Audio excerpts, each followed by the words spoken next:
Okay, here we are, Matthew Russell Lee, Inner City Press, here at the Southern District of New York Courthouse. Today, Monday, April 14th, 2025. Today is the jury selection in Sarah Palin versus New York Times, round 2. We live tweeted the final pretrial conference on Friday, and we'll be covering the case. I don't think the openings will happen today. So also today, the ending of the government's case in U.S. versus Nadine Menendez, to be followed by the defense case that we'll be covering. I think will be quite a bit shorter, and I think that trial will be wrapped up this week, wrapped up in a bow. Meanwhile, at 2 p.m. today, U.S. versus Sean Combs. Suddenly, it was only announced this morning, arraignment on the superseding indictment, 2 p.m. We'll be aiming to live tweet that, and of course, the jury selection on that is supposed to begin May 5, and opening arguments May 12th.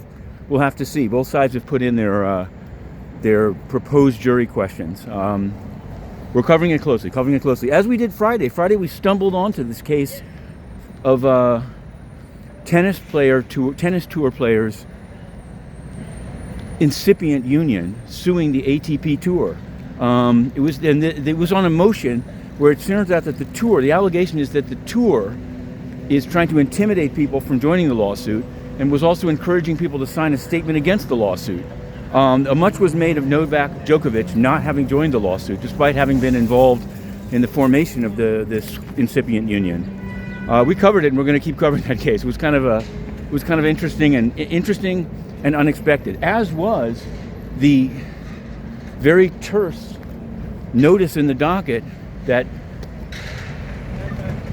Tekashi 6ix9ine is coming back. Tekashi 6ix9ine is accused of more violations of supervised release, and later this month will appear before Judge Engelmeyer once again. We covered the whole thing. We covered the trial. We covered the last VOSR. And this one, well, we'll just have to see. I believe we reported it first. There was just a lot going on, so we just tweeted out a picture of the notice. Other hip-hop publications have jumped on board. What they haven't jumped on board, and they should have, was the trial of K-Flock, in which he was convicted. He's now asked for acquittal notwithstanding the verdict. We reported on that. Some didn't see, I don't know. There's just a lot going on. And people have been asking, what's up with that? Well, the government will oppose it, and then the judge will rule.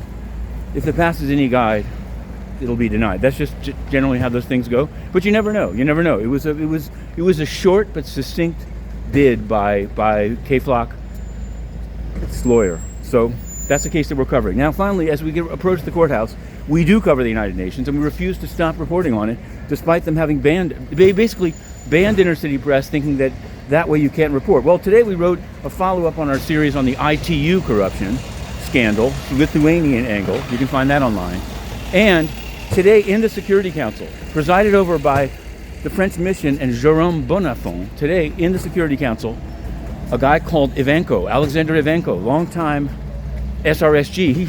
Two SRGs in a row of the MINURSO mission in Western Sahara have been engaged in sexual misconduct, as reported by whistleblowers. Quite graphic. And so it's kind of shocking. Like we reported it, there's not even any, we asked Stéphane Dujarric to respond to it, nothing.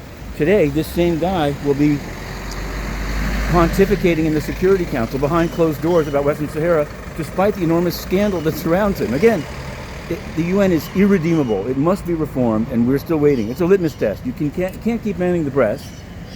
Well, we'll see. Let's see what happens. Inner City Press, we're going in.